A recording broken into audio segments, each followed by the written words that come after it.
Good morning, all of you. Today we will discuss about difference between AC and DC. First हम definition देखेंगे। जो alternative current होता है वो अपने डायरेक्शन और अपने मैग्नीट्यूड को चेंज करता रहता है पीरियोडिकली का मतलब क्या है कि कुछ टाइम बाद वो उस पर्टिकुलर शेप में दोबारा आएगा या बिल्कुल सेम वो रिपीट करेगा। डीसी में ऐसा कुछ नहीं होता है। डीसी एक यूनिफॉर्म होता है, वन डायरेक्शन होता है, कांस्टेंट मैग्नीट्यूड के साथ होता है। ये according to definition. Direction and flow जो हमारे पास एसी की वो डायरेक्शन होती है, पहले पॉजिटिव होगी फिर नेगेटिव होगी फिर पॉजिटिव होगी। ये ऐसा भी हो सकता है पहले नेगेटिव फिर पॉजिटिव फिर नेगेटिव, डिपेंडिंग ऑन जो जनरेशन है। बेसिकली ये हमारा कहना ये है कि ये अपने डायरेक्शन को चेंज करती रहेगी कुछ टाइम के बाद, इसलिए पीरियोडिक कहा गया है इसे। और जो डीसी है उसमें क्या है, DC flow only one direction, DC one direction में फ्लो करती है। इसके पास ये तो ओनली पॉजिटिव होगा, ये ओनली नेगेटिव होगा। फ्रीक्वेंसी क्या है, इंडिया में जो फ्रीक्वेंसी है वो 50 हर्ट्ज है और जो अदर कंट्री में वो 60 हर्ट्ज है। डीसी में कोई फ्रीक्वेंसी नहीं होती। जनरेशन में क्या है, जो एसी है वो अल्टरनेटर से जनरेट होता है पावर स्टेशन पे। डीसी जो जनरेट होता है वो बैटरी से, फ्यूल सेल से, सोलर पैनल से, डीसी जनरेटर से जनरेट होता है। ग्राफिकल रिप्रेजेंटेशन, एसी को हम साइनसोइडल से प्रेजेंट करते हैं, डीसी को स्ट्रेट लाइन से प्रेजेंट करते हैं। जो ट्रायंगुलर है और स्क्वायर है, ये भी एक तरीके का एसी सप्लाई है। ट्रांसमिशन लाइन में सूटेबल फॉर लॉन्ग डिस्टेंस और DC not suitable for long distance. लेकिन ये जब आप थोड़ा हायर एजुकेशन में जाओगे, जैसे आप बीटेक हो गया, एमटेक हो गया, पीएचडी होगी, तो वहाँ पे ये डेफिनेशन चेंज हो जाएगी। फिर वहाँ पे DC is the suitable for long distance, AC is not. AC not तो नहीं लगाएंगे, लेकिन एज़ कम्पेयर डीसी थोड़ा कॉस्टली बताएंगे।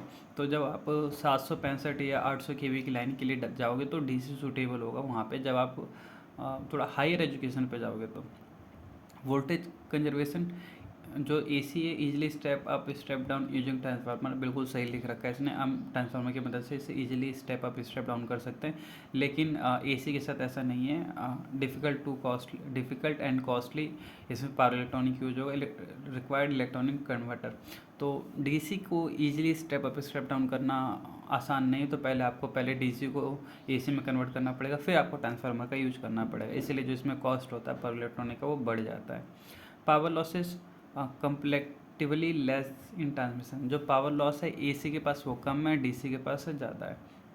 सेफ्टी फीचर में बात करूँ तो दोनों ही डेंजर है, बस हम डिपेंडिंग ऑन वोल्टेज रेंज, अगर दोनों की वोल्टेज रेंज सेम है तो डीसी ज़्यादा डेंजर होगा। अगर हम लो वोल्टेज की बात ना करें तो, क्योंकि 48 वोल्टेज से नीचे हमें वोल्टेज उतना लगता नहीं है, करंट नहीं फ्लो करता है हमारी बॉडी से। तो जैसे ही आप ग्रेटर देन 100 वोल्ट चले गए या 50 वोल्ट चले गए तो दोनों ही अपने हिसाब अपने में ही डेंजर है। तो हम डीसी को ज़्यादा डेंजर कंसिडर करेंगे, क्योंकि उसमें जो करंट है वो जीरो नहीं हो रहा। Application house hold, industry, official, railway इत्यादि, जहाँ पे भी हमें लाइटिंग की ज़रूरत पड़ रही है। बेसिकली आप देखोगे कि जो हमारे पास रेलवे होता है उसमें डीसी मोटर का यूज़ किया जाता है, मतलब डीसी फैन होता है, और तो वहाँ पे डीसी की रिक्वायरमेंट होती है। लेकिन हमारे पास कन्वर्टर लगा रहता है जो एसी टू डीसी कन्वर्ट कर देता है। आपको एप्लीकेशंस लिखना है तो आप वो सारी चीज़ लिख सकते हो जो आप देख सकते हो कि हमारे घर में इलेक्ट्रिक से ऑपरेट हो रहा होता है। जैसे लैंप हो गया, फ़ैन हो गया, आपका वॉशिंग मशीन हो गया, एयर कंडीशनर हो गया, ये सारे के सारे अल्टरनेटिव करंट से ऑपरेट हो रहा होता है। डीसी के लिए लैपटॉप, फ़ोन, इलेक्ट्रॉनिक डिवाइस और आपका इन्वर्टर, बैटरी, ये सारे के सारे डीसी के अंदर आते हैं। वेवफॉर्म की बात करें तो ये साइनसोइडल वेवफॉर्म होता है, देख सकते हो, जो इसकी फ्रिक्वेंसी होती है वो 50 हर्ट्ज होती है। यानी 1 सेकंड में ये साइकिल 50 साइकिल कंप्लीट करता है।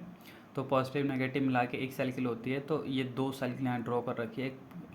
तो ये मतलब ऐसी 50 साइकिल, ये 2 हैं तो इसका मतलब ऐसी 25 साइकिल और ये रिपीट करेगा 1 सेकंड के अंदर। यानी आपका 1 सेकंड में जो भी वैल्यू होती है उसमें 50 साइकिल कंप्लीट करनी है। डीसी में कोई साइकिल नहीं होती, कांस्टेंट लाइन होती है। यहाँ पे जो आपको 0.0 दिख रहा है वो रेफरेंस वैल्यू है और उसके ऊपर पॉजिटिव है, उसके नीचे नेगेटिव है। तो आप देख सकते हो कि हमारी पॉजिटिव और नेगेटिव दोनों इक्वल जा रही है। इसे अल्टरनेटिव करंट कहते हैं। और जो इसका सिंबल होता है, इसको जो प्रेजेंटेशन होता है, इसे साइनसोइडल वेव फॉर्म कहते हैं। और दूसरा हमारा डीसी में एक स्ट्रेट लाइन होता है और इसे पैरेलल कहते हैं, टाइम लाइन के इक्वल के। और आज के लिए बस इतना ही। Thank you so much for watching this video.